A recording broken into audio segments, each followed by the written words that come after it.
The life of Abraham. A new home. Abraham loved God. So did his wife, Sarah. One day, God told Abraham to move to a new land. So, along with their helpers, Abraham and Sarah packed up and went. Abraham's nephew was Lot. Lot and all his helpers went with them too. The helpers began to fight. There was not enough grass for all the animals. So Abraham said to Lot, "You pick your own land to live on." So Lot chose the best land. It had the most green grass and the most water for his animals. Lot moved to his new home. Then God gave Abraham a blessing. God said, "All the land you see here will be yours forever. Also, you and Sarah will be blessed with many children." God led Abraham and Sarah to a place called Hebron.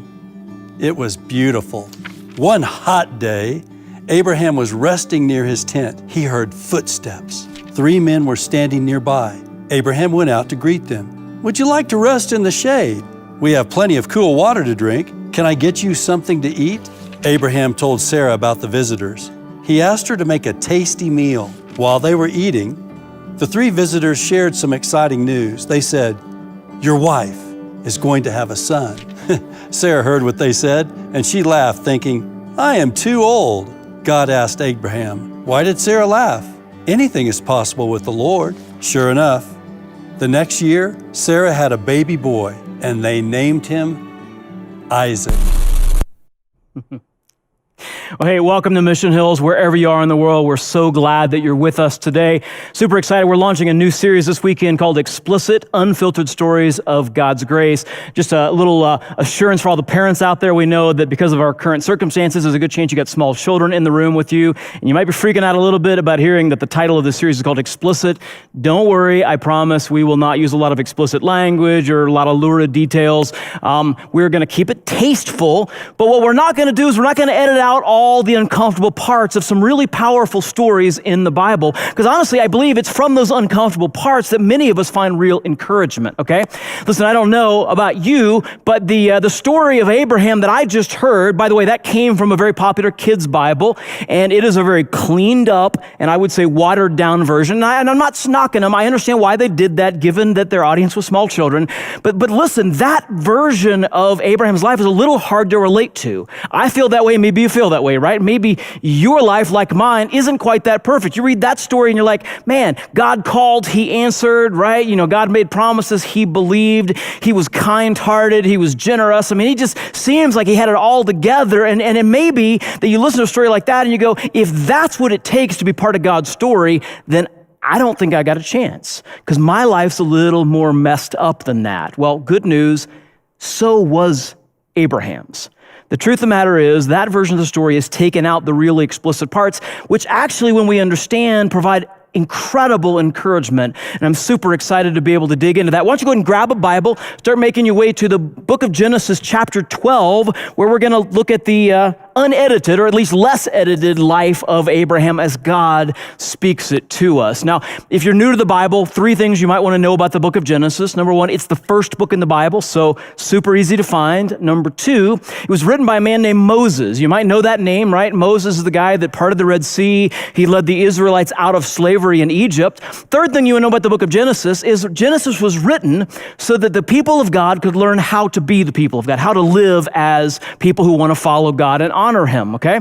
That's what the stories are all about. Now, the stories are historical, meaning they're all true, but the point of all the stories is to learn principles that help us to follow God faithfully, okay? Now, sometimes the way we learn those lessons is by being given examples that we should imitate, and sometimes the way we learn how to follow God is by being given examples that we should not imitate. And honestly, most of Abraham's life falls into that second category. Let me show you what I mean. We're going to be in Genesis chapter 12, starting in verse 1. Check this out. It says, the Lord had said to Abram, go from your country, your people, and your father's household to the land that I will show you. Okay, so God shows up and he tells Abram 3 things. He says, go from your place, which is your country, right? Leave your place. And then he says, go from your people and your father's household. And both of those terms basically boil down to relatives, okay? So he basically says, leave your place and leave your relatives. And it's interesting that he says it twice. Twice he says, leave your relatives. It's almost like he's like, hey, I'm not sure you heard me the first time. Really need to pay attention to this, Abram. Leave all your relatives behind, okay? Now, we don't know why he was told to do that. Okay? There's nothing in this particular story that tells us why he was told to do this hard thing, to leave his place and his people. If I had to guess, I would guess that what's happening here is a principle that we see throughout the Bible. We see it throughout God's word. And the principle is basically this. Sometimes we have to leave behind what will keep us from moving forward. Sometimes we have to leave behind what will keep us from moving forward. And as some of you are listening to this, and maybe you're pretty new to following Jesus, and you've got really, you've got big dreams of honoring God with your life and following Jesus and being on mission with him, but you keep stumbling, you keep falling, and it just feels like you can't seem to make any progress. And for some people, the reason is because you're still holding on to something or someone that's actually holding you back. You're holding on to someone or something that's actually having more of a negative impact on you than you're having on them. And so sometimes we actually have to kind of make a clean break, right? Sometimes we have to leave behind the things that are keeping us from moving forward. I'm not saying we have to leave behind every non-Christian friend. In fact, at Mission Hills, we're all about helping people become like Jesus and join him on mission. It's pretty hard to be on mission, extending God's influence into the lives of people if we don't know any people that don't know God, right? So having non-Christian friends is great, but when those friendships become things that keep us from becoming like Jesus and following him, sometimes we have to leave them behind so that we can continue to move forward, okay? So I think that's probably what's happening here. God says, you got to do this. And then verse 2 says this. He says, I will make you into a great nation, and I will bless you.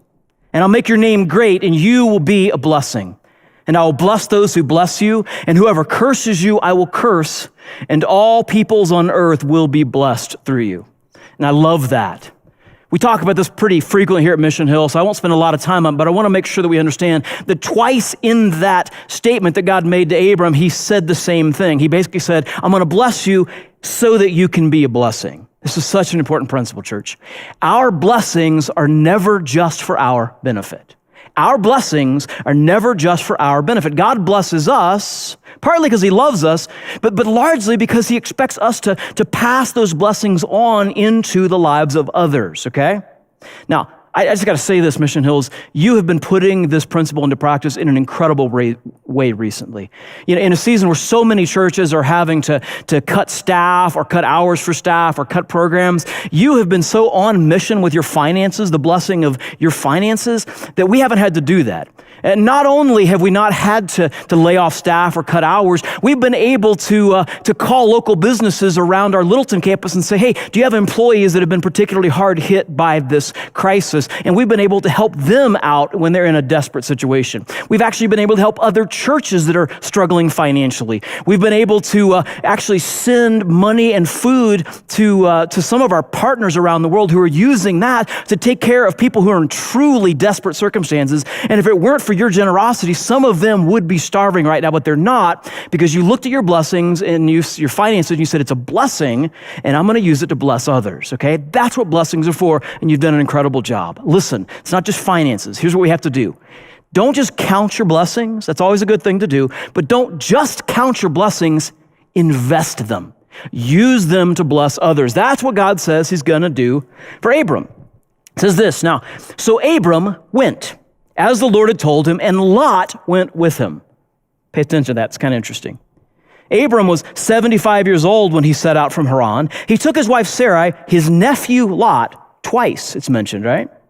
All the possessions they had accumulated and the people they had acquired in Haran, and they set out for the land of Canaan, and they arrived there. And it's so interesting. You remember, God told Abram twice, leave your relatives, and now twice we're told that Abram took his nephew Lot with him. Now, I don't know about you, last time I checked, a nephew is a relative, am I right? I'm pretty sure I am, right? So what's going on here? Well, what's going on here is a compromise. Abram is compromising. He did most of what God said, right? He did leave the place, and he left most of his people. He left most of his relatives. He left all his friends, but he compromised just a little bit, and he took Lot. And he probably didn't think it was a big deal. We never do think that our compromises are big deals, right? We think they're small.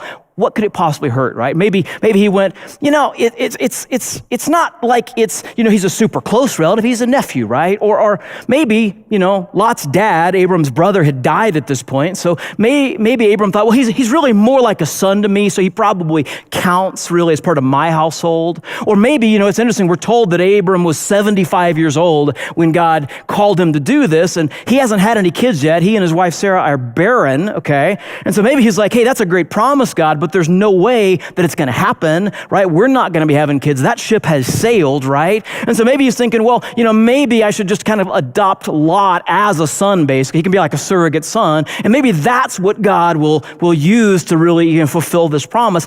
I don't know exactly what his thinking was. Honestly, maybe he just didn't know God all that well yet. Maybe he didn't know God well enough to know that our circumstances are not a problem for his promises. He doesn't need our help, okay? For whatever reason, though, he makes a small compromise. And here's the thing about compromises. Small compromises create big problems. Small compromises create big problems. Those little compromises we make end up creating huge problems down the road. We've all seen it. We've all experienced it, right? We know it's not good to buy things on credit, so we should avoid that whenever possible, right? We want to stay out of debt as much as we possibly can. But, Amazon's got some really cool stuff, and they got a great credit card with a great rate and promotional deal going on, so maybe I'll just buy that thing I've been eyeing on Amazon during quarantine. I'll go ahead and buy it on credit, and hey, it turns out Amazon has all of the stuff, and they can get it to your house tomorrow, right? And then there's a lot of room on that credit card they gave me, so I'll just buy some more of that stuff, and then bam, what happens, right? You've got a monthly payment that you don't have the financial margin to be making, right? Or, how about this? I struggle with this one all the time.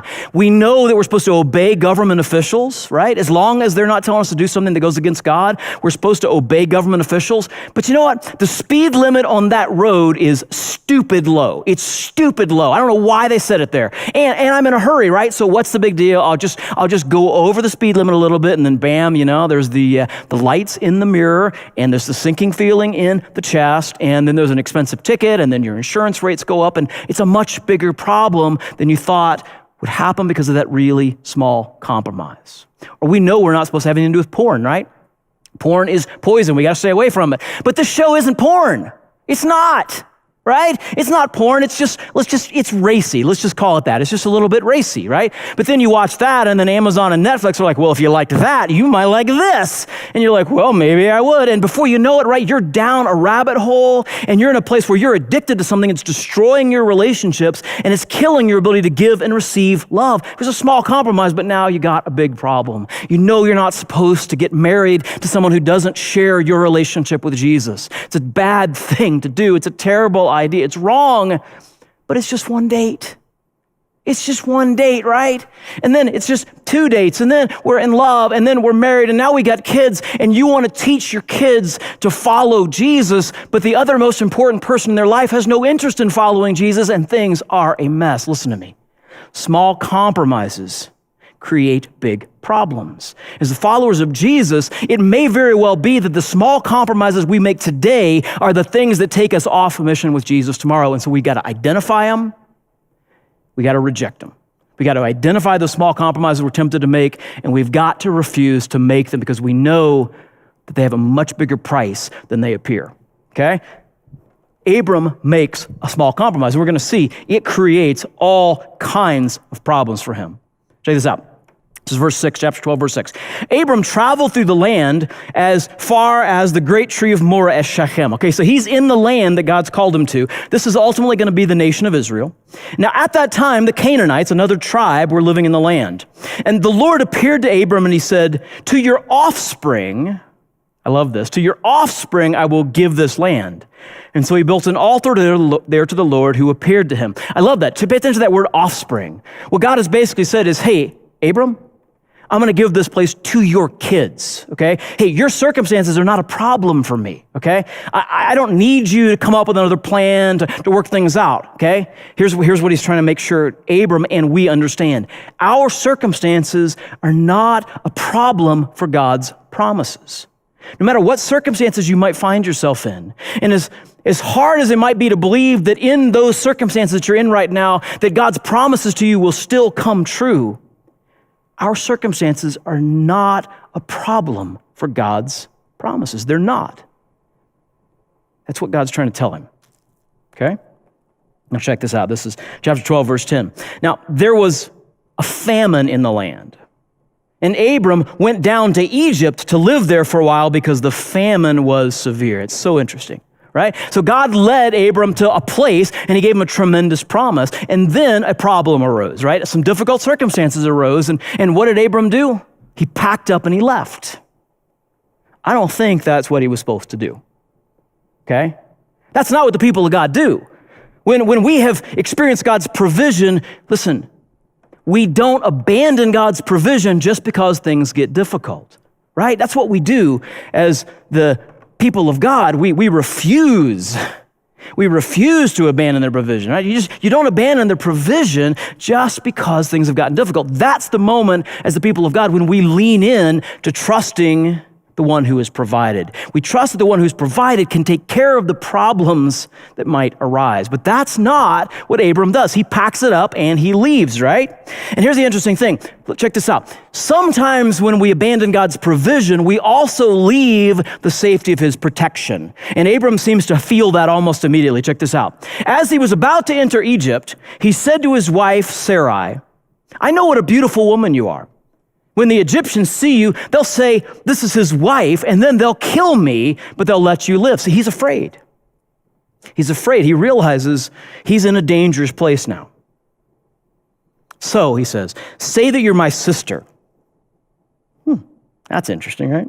To say you're my sister so that I will be treated well for your sake, and my life will be spared because of you, right? Can we just acknowledge that Abram is a man with a plan? This man's got a plan for every problem that he sees for God's promises, doesn't he, right? He says, "Oh, you're going to make me a great nation, God. That sounds great, but I don't have any kids, and I don't see that happening, so I'll just pull Lot along with me, right? And hey, you gave me this land here, and you made a great promise. That's awesome, but there's some difficult circumstances here, so I know a better place. I'll just head down there, right, until this problem passes over, right? Oh, now that I'm down here, I'm a little afraid that I may not have your protection, and people might attack me. They might kill me. My wife's pretty hot, right? I could definitely see that this could be an issue. Here's what we're going to do. Hey, girl, you're going to say that you're just my sister, right? And here's the interesting thing. He's got a plan for every problem, but what we're going to see is that his plans are the problem. The plans he keeps making, they are the problem. They create things that are so much worse than the circumstances he was facing to start with, right? So that's what he does. Let me summarize, okay? So he says to everybody, "Oh, yeah, she's good looking, but she's my sister," okay? So some of the Pharaoh's officials see that she's hot. They take her back to Pharaoh's palace. Now, there's no details given about what happens here, but I think we can probably fill in the blanks about what happened there. Now, they don't leave Abram empty-handed. They actually pay him a bunch of stuff for his sister, right? They give him a bunch of animals and products and things like that. And I'm sorry, this is probably the most explicit thing that I'm going to say here. So if you need to beep this out for your kids right now, go ahead and do it. It kind of sounds like Abram pimped out his wife. Am I right? It kind of sounds like it. Somehow or other, they figure out in Egypt, they figure out in the Pharaoh's house they made a mistake. What we're told is that some diseases begin to come on them, and they go looking for the source of the problem. And we're not told exactly how they figured it out, but they eventually figure out that this woman in Pharaoh's house, maybe also in his bed, not that man's sister, it's his wife. And so they send her back. They kick both of them out, right? And here's what's interesting. They do let him keep his stuff, okay? But now there's bad blood between Abram and his family and the Egyptians. And if you know anything about Israelite history, there's still bad blood. That bad blood continues to be an issue throughout the Bible and really throughout the rest of history, okay? It all started right here. There are long-term consequences for the decisions that we make. Speaking of that, you remember the first bad decision he made? He took Lot with him when he probably wasn't supposed to do that. Check this out. This is Genesis chapter 13, verse 5. Now Lot, who was moving about with Abram, also had flocks and herds and tents, but the land could not support them while they stayed together because their possessions were so great that they were not able to stay together. And quarreling arose between Abram's herders and Lot's. Okay, so Lot, who wasn't supposed to be along for the ride anyway, is there, and now, what's happened is there's bad blood between Abram and this kid that he brought along with him, right? His herders and his people, they're arguing with each other, and it's become all this drama, all this conflict, and so finally Abram just goes, oh my gosh, okay, hey, here's what we're gonna do. We're not gonna do that, okay? We're not gonna do that. So he says, Lot, hey, what you do? Just look around, you pick whatever part of the land you want, and you head there, okay? Lot, of course, looks around, he finds the best part of the land, and that's where he goes. Great, okay? Abraham has been selfless. That's awesome. The problem is Lot picked the best part of the land, and other people know that's the best part of the land, and so there's like constant battling going on for possession of that territory, and some kings are kind of fighting over it. Lot ends up getting kidnapped in the midst of this, and so Abram has to go to war against that king to get back his nephew, who shouldn't have been here in the first place, right? That's what has to happen. And he does that, and it's interesting that it's immediately after that battle, as they're probably licking their wounds and tending to their wounded and burying their dead, God shows up. And he has another conversation with Abram, and what he says to him basically amounts to what I think is an I told you so. Check this out. This is Genesis 15:1. After this, the word of the Lord came to Abram in a vision. Do not be afraid, Abram. I am your shield, your very great reward. Do not be afraid. You may know, you may not. That is the most commonly repeated command in the whole Bible. God actually says some form of do not be afraid literally hundreds of times, and that's the very first one. The very first time God said to his people, do not be afraid, it was to this man, Abram. And why did he say it? Because Abram is consistently a man who is driven by fear. He's constantly looking at his circumstances and going, these are a problem. And he's coming up with his plans, and his plans are the problem. Things just go from bad to worse when he does it, but he's driven by fear. We've already seen it. God has seen it. And so he comes to Abram and he says, do not be afraid. Listen to me, church. Our circumstances aren't a problem for God's promises, but our fear is. Our fear is. Because our fear drives us to sin. Our fear drives us away from God's provision. Our fear leads us into much bigger messes than the ones that we ran from because of it. Our circumstances are not a problem for God's promises. Your circumstances, whatever they are, no matter how hard they may seem to you, your circumstances are not a problem for God's promises for you. But your fear is. We got to get a handle on it. God comes and he says, do not be afraid. But Abram said, Sovereign Lord, well, what can you give me since I remain childless and the one who will inherit my estate is Eliezer of Damascus? Abram said, you have given me no children, and so a servant in my household will be my heir. It's so interesting, right? That's another plan. He's still the man with the plan. He's like, well, I'm not getting kids, and this thing with Lot didn't work out, so I guess I'm going to have to designate one of my servants to do this thing. He's still got all these plans for all these problems that he sees. Check this out. And then the word of the Lord came to him. This man, your servant, will not be your heir, but a son who is your own flesh and blood will be your heir. God says, come on, Abram. Your circumstances are not a problem for me. Your fear is a problem, but your circumstances are not. I got this. I got you. You got to start trusting me. But it's hard, right? It's hard to trust. Abram struggles with it. So does his wife. Check this out. This is Genesis 16:1. Now Sarai, Abram's wife, had borne him no children, but she had an Egyptian slave named Hagar. And so she said to Abram, the Lord has kept me from having children. Go, sleep with my slave. Perhaps I can build a family through her. And Abram agreed to what Sarai said. I just bet he did, right? Can you imagine what that conversation would have been like? So let me get this straight, honey. You want me to sleep with your hot young maid? You think this is a good idea? Huh. Yeah, honestly, I don't know that I could say I've ever noticed her, but yeah, I could see this might be what God meant. Yeah, okay. Hey, you know what? Anything for you, sweetheart. Anything for you. So he sleeps with her. She gets pregnant. When she gets pregnant, she begins to look down on Sarai, who can't get pregnant. That was a big deal in those days. And so now there's drama between these two women. Okay? Gets pretty bad, and eventually, 16:5 is what Sarai says. Then Sarai said to Abram, "You are responsible for the wrong that I'm suffering. I put my slave in your arms, and now she knows that she's pregnant. She despises me. May the Lord judge between you and me."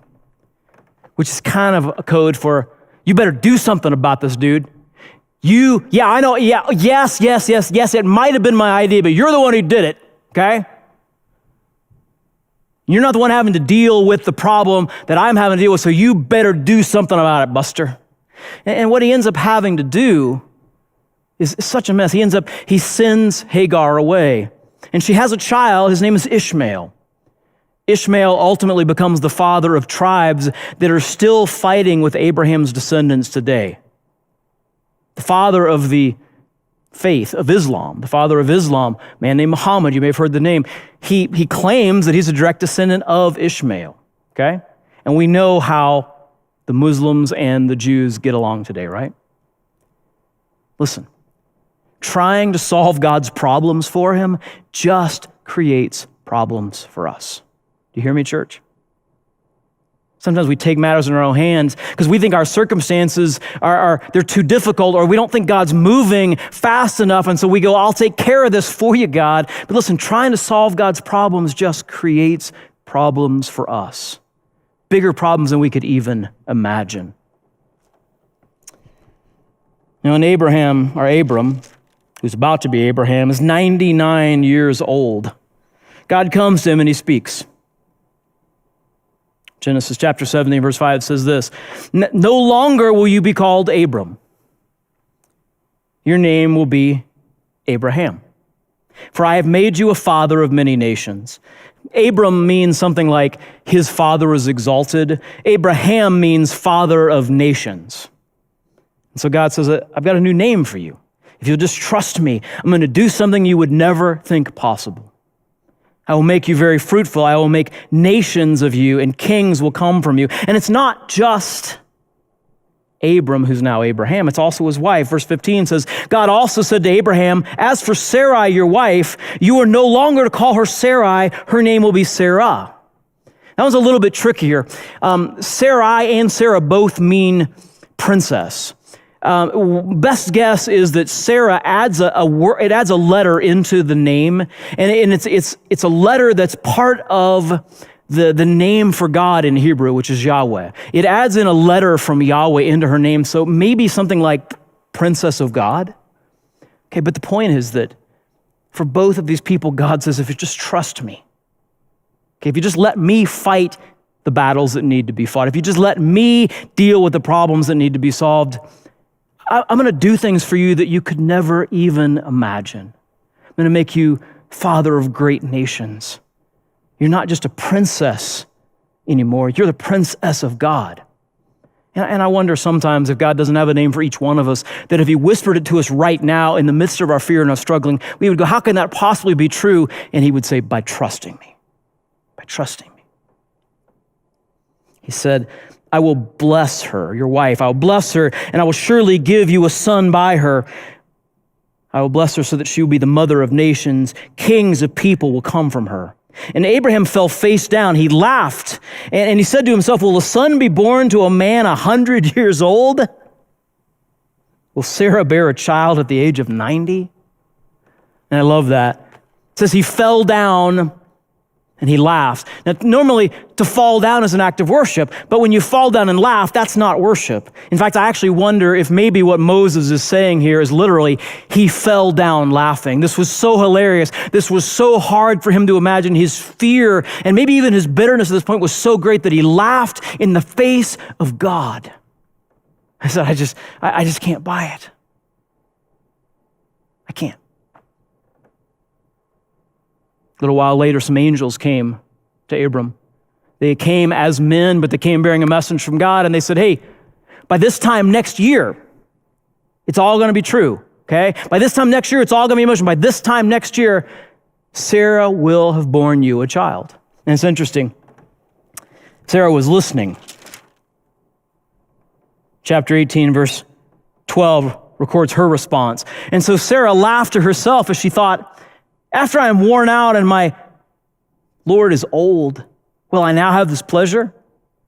And then the Lord said to Abraham, why did Sarah laugh and say, will I have a child? Will I really have a child now that I'm old? Is anything too hard for the Lord? I will return to you at the appointed time next year, and Sarah will have a son. Now Sarah was afraid. See, Abram's not the only one. Sarah was also afraid. And I think sometimes our fear is infectious. Sarah was afraid, and so she lied. See, fear leads to sin. It leads to mistakes. It leads to bad decisions. And she said, I did not laugh. But he said, yes, you did laugh. Yes, you did. And then the angels tell Abram that they're going down. There's a couple of cities nearby called Sodom and Gomorrah, and they're terribly wicked places, and God is going to wipe them off the face of the earth. The problem is that Lot, you remember Lot? The person that we're told twice Abram brought along, even though he was twice told, don't bring your relatives. He's already rescued him once, and now he's got to rescue him twice because Lot is living in Sodom. And so Abram begs for mercy to have Lot be saved. And there's kind of a deal struck, and the angels go in, and when they get into the town, things don't go well, okay? Let me keep this super PG, all right? The men of the city see the angels thinking that they're men, and they want to get, let's call it, overly friendly with them. Lot refuses, and he says, here, take my daughters instead. And that is messed up. That is so messed up, I don't even know where to start with it, okay? But that's what he tries to do. That doesn't work, and so the angels basically say, hey, you guys got to run, okay? God begins to destroy the city, but as Lot and his family run, they were told not to look back, but Lot's wife looks back. She turns into a pillar of salt. It's a crazy story. You can read it. Lot ends up living in a cave, and in that cave, his daughters get him drunk, and they do unspeakable things. It's messed up. And then, you're not even going to believe this. You're not going to believe this. And then, Abraham does it again. He gets afraid that somebody is going to kill him to get to his wife, and so he does it again. He says, no, just say that you're my sister. And this man doesn't do things with Abraham's wife, but the Lord somehow communicates to him that he's got another man's wife in his home. And so he confronts Abraham, and this is Abraham's response. This is chapter 20, verse 11. Abraham replied, I said to myself, there's surely no fear of God in this place, and they'll kill me because of my wife. But besides, she really is my sister, the daughter of my father, though not of my mother, and she became my wife. Okay, first, ew. And second, I'm not even sure it's true. We're given a pretty detailed genealogy of Abraham's family, and there's nothing about this mentioned. So I have a pretty strong suspicion he just made it up. He flat lied. And here's the thing. 5 other times in the Bible, God explicitly says, do not do that kind of thing with your half-sister. It's wrong. Don't do it. So even if it's true, it's still wrong. And this is a messed up man, am I right? This is a crazy story. It's got everything. It feels like a cheesy soap opera almost. Maybe you listen to the story and you ask what I naturally ask, which is, why is he in here? Why is he in this story? Why is he in the Bible? Why is he the father of the Jewish people? I mean, you might go, well, that's why he's in the Bible, because he is the father of the Jewish people, right? He is the man through whom ultimately God did give him a son. His name is Isaac. And through Isaac, there were more children. And eventually, through the family line of Abraham, we got Jesus, the Lamb of God who died on the cross to take away our sins, who rose from the dead to offer us salvation by faith. I mean, that's why he's in the Bible. My question is, why him, right? Why him? Why this messed up man? Why this jacked up joker? In the midst of all the mess that he'd created, God came to him. He came to him one night. This is back in chapter 15. We skipped over it before. We have to see it now. God came to him one night, and he woke him up. And he took him out of his tent under the sky, and he said, look. He You see all those stars? He said, count them if you can. And he said, Abraham, I'm going to give you more descendants than the stars that you can't even count. And then we have this. Abram believed the Lord, and he credited it to him as righteousness. Abraham believed the Lord, and he credited it to him as righteousness. That's why Abraham's in the Bible. It's not because of how he behaved. He behaved pretty terribly. It's because of who he believed. See, if it was a question of how he behaved, he's not a righteous man. None of us are. We've all sinned. We've all fallen short of the glory of God. We've all done it. And Abraham, no different than the rest of us, although his sins might be different. If it was about Abraham's behavior, he couldn't be righteous.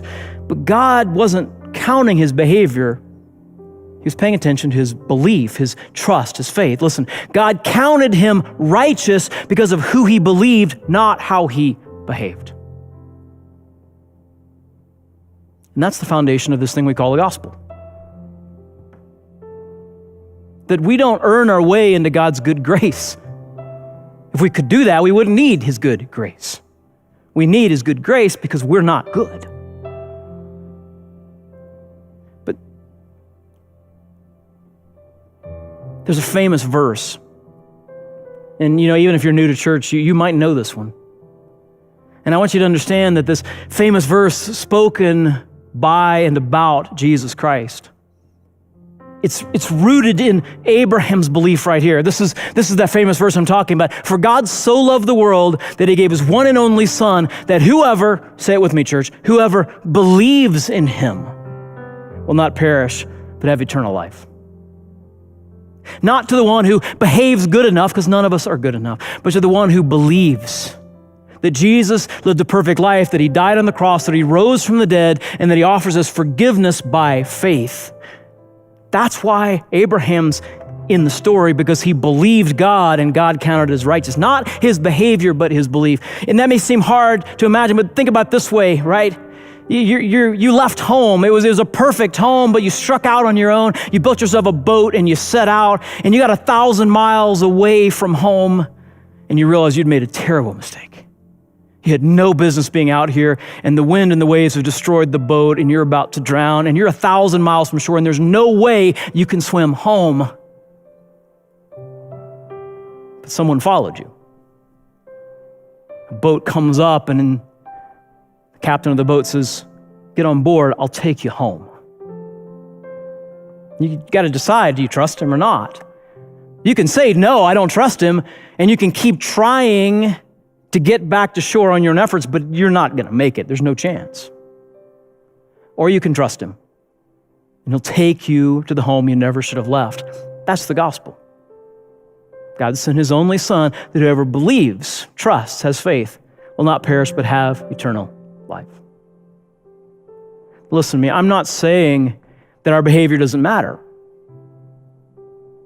It doesn't matter for our salvation, right? This is the truth. We got to understand this. Salvation, for Abraham, for all of us, salvation depends on who we believe, not how we behave. Okay? But I'm not saying our behavior is utterly irrelevant, because listen, if you're a follower of Jesus, we have to hold on to this truth, is that how we behave reflects on who we believe. We're the hands and feet of Jesus in the world. We're on mission with him, extending God's influence, and how we behave reflects on who we believe. What people think about the God that we believe in depends in a large measure on how we behave. And listen, I know this crisis has been hard on all of us. Our tempers are hot. We're frustrated and we're stressed. And it's coming out in the way we talk to each other. It's coming out in the way we talk to our families. It's coming out on social media. It's coming out in the way that we talk about other people. It's coming out in racism and prejudice. It's coming out in the riots that are in the violence that's erupting all around us. And the followers of Jesus have to speak against it. We have to decry, we have to denounce racism and prejudice. And we also have to treat one another with love and grace and mercy and kindness, because how we behave reflects on who we believe. But at the end of the day, Salvation depends on who we believe, not how we behave. And that's very good news. Would you pray with me? God, as the followers of Jesus, and on behalf of the followers of Jesus, we come to you and we confess our behavior is not good enough. We know it. And even in just recent days or weeks,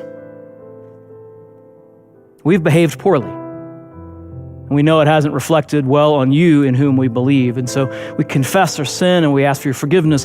Lord, for some of us, the sin is not even a sin of commission, it's one of omission. We haven't spoken up against wrong things that are being done. And in that way, Lord, maybe we fail to hold back the dam, the flood of hatred and violence. And Lord, give us the courage to behave well so that it reflects well on who we believe. But Lord, we're so grateful that it doesn't depend on how we behave. It depends on who we believe. Hey, listen, if you're a follower of Jesus, would you do something? Would you just start praying right now for the people around the world listening to this who thought that they had to behave their way into God's love? And if that's you, I just want to speak to you for a moment. Please hear this truth. You don't. That's not the gospel. That's not Christianity.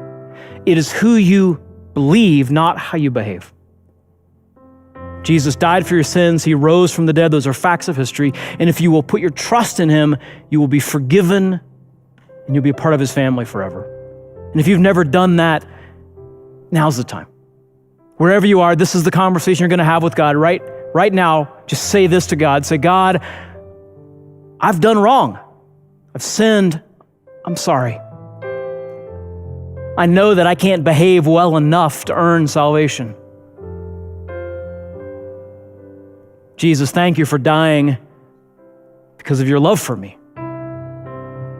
Thank you for paying the price of my sin. I believe that you rose from the dead.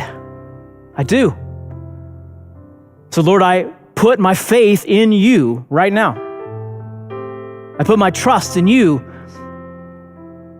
I'm investing my belief in you. Come into my life. I'm yours. Amen. And if you made that decision for the first time, so excited about that. Cannot tell you how excited. I want to celebrate with you. We want to celebrate with you as Mission Hills Church. So, hey, listen, please click that button right below me, that I said yes button, or text the word Jesus to 888-111. Either way, you're going to get a link back to some things. We want you to know about this God that you put your trust in. We want you to know what it looks like to follow him. And we love, love, love being able to celebrate with the people who tell us, hey, I said yes today. Hopefully, we're going to be opening our physical campuses soon, but we know we have people all over the world that can't join us at a physical campus. So, you know what? Whether we open our campuses soon or not, church still goes on. And we're so glad you've been with us today, wherever you are. Please join us again next week. And in the meantime, please know you are deeply and profoundly loved. God bless.